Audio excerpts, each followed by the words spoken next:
Welcome to Kenton's videos. Enjoy the video.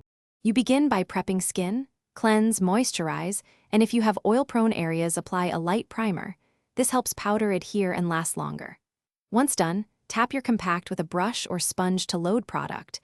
You want enough for coverage but not cakiness. Press and roll motions work best on active areas, while sweeping gives sheerer finish. Make sure to start from the center of the face and blend outward, because that prevents heavy buildup near the hairline and jaw. You now build coverage strategically. Apply thin layers and focus on zones that need more, usually forehead, nose, and chin, so you maintain a natural finish.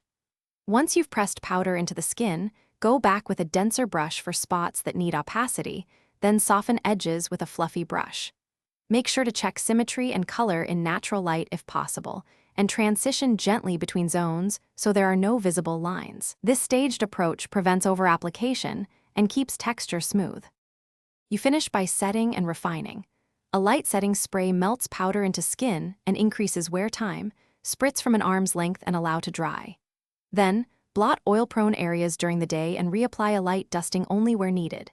If it looks cakey or patchy, don't panic. Press a damp sponge gently over the area to rehydrate and blend excess product. This restores a natural finish.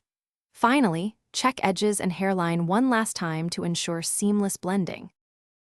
Thanks for watching. Consider subscribing if we helped you.